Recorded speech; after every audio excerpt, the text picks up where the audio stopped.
One of the things I wanted to talk about today was what I think is a very, very great crisis of neoliberalism that we're now facing around the world, and particularly about what's happening in Britain. I want to try to link up some of the different issues, and perhaps start with the question of, it seems to me that we're now approaching the real final, I hope the final crisis of neoliberalism, because what you're getting around the world is now people opposing this system of government, this system of economic control, this system of war, which we've faced in recent years, and they're looking for an alternative. And I think you can see this in all sorts of ways. You can see it by the number of people who are going on the streets and who are protesting, the very, very big demonstration we had for the People's Assembly, which brought together loads and loads of different groups of people, of trade unionists, of people campaigning around housing, of people campaigning around a load of issues, and who were there not just about one question. They had a question that they were particularly concerned about, but also because they're concerned about the whole future of humanity, the future of the planet, questions of war and peace, questions of equality, and all those kind of things. So you can see it in that way. You can see it in the big demonstrations in France. You can see it in the huge crises which are now gripping a lot of Latin America, in Brazil, for example, with the big demonstrations for and against Dilma Rousseff, the situation in Venezuela, and so on. The world is in turmoil, and you can see this reflected in people looking for different political choices. And of course, when people look for political choices, they often usually do so not by looking necessarily for something completely new, but they very often look for something different within the structures, political structures that they've come to understand. So we have Bernie Sanders' remarkable campaign in the United States in the fight for the Democratic nomination, which it looks like he won't win, but which at the same time is creating much more left-wing milieu among literally millions of people in the United States. We've got it here in Britain, of course, with Jeremy Corbyn, and with the election of Jeremy as leader of the Labour Party last year, and what that's meant as well, the involvement of lots of young people in politics, the changes that he's talking about, the idea that you've got a leader of the opposition who does oppose offshore banking, who does oppose racism, who does oppose all these different kind of things. And so you can look at things in all those kind of ways, and I think you can say that there is a real mood for change. But of course, at the same time, we know this is a very polarised situation, that while we have moves to the left and left parties growing in countries like Spain, for example, with Podemos, with Jeremy Corbyn here, you've also got the growth of the right in a number of countries. You've got the Front National in France, you've got the Alternative for Deutschland in Germany, who are anti-immigrant, right-wing, scapegoating parties. So you've got these two things. Society's polarising quite quickly in these kind of ways, and in lots of ways it's a race between who is really going to win out in this situation.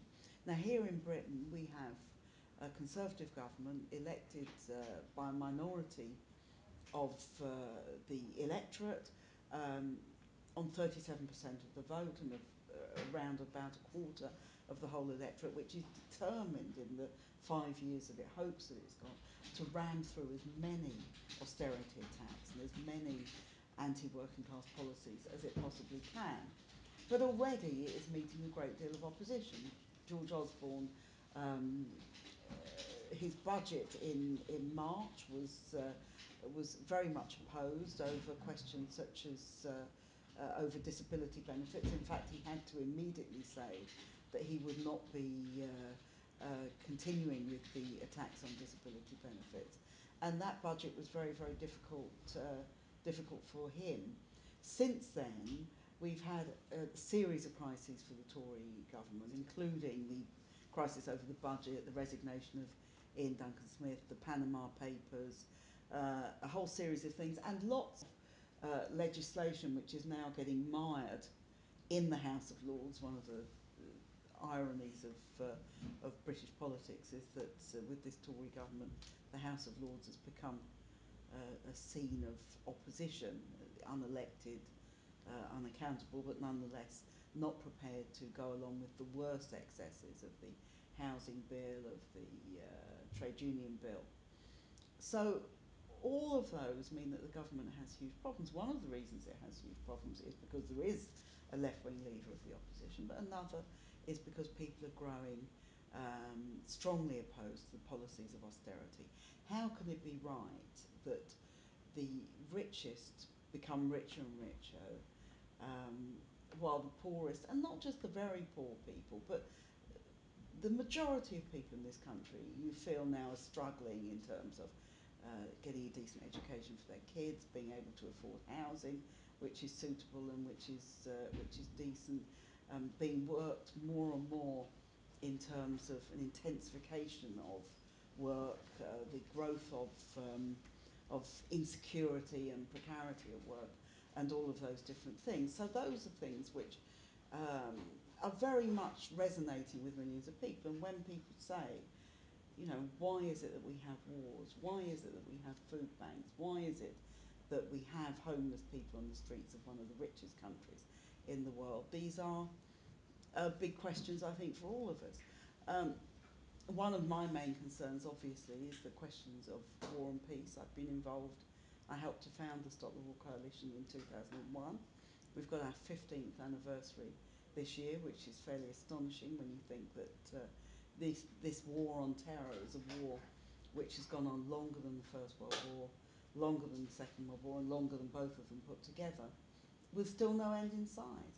The people who are refugees now in their hundreds of thousands in Europe, and of course in their millions across the Middle East and Asia, people who are overwhelmingly fleeing war, poverty. Those are the things that are driving them to get on boats which sink, and many are drowning at the moment. This is what's driving them, because they have no alternative. Whatever the fears of risking coming to Europe or escaping their own countries, they find those fears less frightening than the prospects of remaining in a country like Syria or in a country like Libya or Afghanistan, which has the second biggest number of refugees, despite the fact that we've been told back since 2001 that the problems of Afghanistan have been solved. So, for me, the question of war is a major question in all this. I don't think you can separate out austerity and war. The economic system which brings us austerity is also the imperialist system which brings us war, and those things are very, very closely connected, and therefore I think we have to fight against them. They also bring Islamophobia. We've had a big increase in the rise of attacks on Muslims, and this is going on all the time, that Muslims are being treated as extremists and terrorists, and somehow having to always stand up and say that they believe in British values, whatever those are supposed to be, and that they're not extremists and terrorists. This is something we don't demand of any other group in society. We don't say when there's a far-right Christian killer of Muslims or indeed anybody else, we don't say that they have to be denounced and that everyone has to distance themselves from them. This is something that only applies to Muslims. A young Muslim woman has just become elected president of the National Union of Students, and the whole tenor of the report of this event from the BBC is to do with the fact that supposedly she won't condemn ISIS, and that it's all about foreign policy, all about Palestine, all about anti-Semitism, all about these questions. Now, this is doing fantastic. The wars and the ideology connected to the wars are doing fantastic damage to not just to the people in the countries most directly affected by the wars, but also fantastic damage to the people here in Britain, the United States, and the countries that are carrying out these wars. This is the basis for my opposition to them. I opposed very strongly the British involvement in Syria, both in 2013 and then, unfortunately, the second time we didn't win the vote, but then in 2015 to take us into war in Syria. I'm very much opposed to current plans by the Foreign Secretary to take us back into war in Libya, a country that we contributed very, very largely to destroying only 5 years ago, and which now has, at the latest count, has three potential governments operating in different parts of it, and surprise, surprise, the growth of ISIS inserted in the north. And this is, of course, a lot to do with the reasons for the intervention. I don't believe that Western intervention can do any good at all in these situations. We've seen with Afghanistan, we've seen with Iraq, where people are still suffering terribly. We've seen with all these things that it doesn't work, and actually it helps to increase the threat of terrorism. Terrorism was much less of a threat in 2001 than it is now. And of course we have the situation in Syria, an absolutely horrible situation for the Syrian people, and one where I oppose all intervention in Syria, and I believe it's up to the Syrian people themselves to decide what happens in that country. We take a position here in Stop the War that we don't support or oppose any of the different parties in Syria or in any of the other countries where where there's been an intervention. We say this is for the people themselves to decide. Our concern is simply with what our government and its allies is doing. Now in Syria this has been a situation where people have said, well, surely you should, if you take this position, then surely you're supporting Assad. We reject that totally. You don't support Assad. And indeed, this was an accusation that was made to us about the Taliban in Afghanistan, about Gaddafi in Libya, about Saddam Hussein in Iraq. Opposing your own government doesn't mean that you support the people that your government is against. It means you support your imperialist government, full stop. And it seems to me that's the main aim of the operation. When it comes to how we deal with these questions, I think it's very, very important we have a strong anti-war movement, we have a strong movement which combats Islamophobia and racism, which does all these kind of things. We're also, I also believe that you have to have a much more far-reaching approach to how you deal with change in society. I'm a socialist, and I believe that socialism is something which has to come from below. It has to mean a democratic change in the way in which society is run. And it means that ordinary people, the people who produce the wealth but have the wealth taken away from them, are the people who should actually run society. I think we're at a fantastically interesting and important time in British politics. I think lots and lots of people are moving to the left and are looking for an alternative.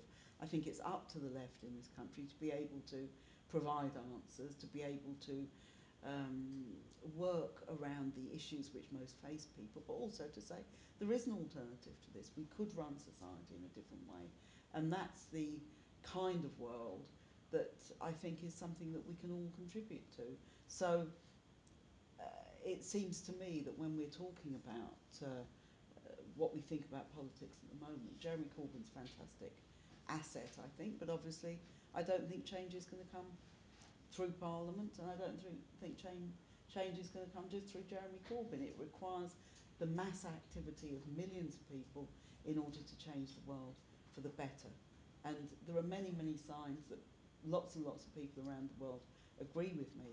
The key question, I think, for us is how we focus on the most important issues and how we get ourselves organised in order to effect that change.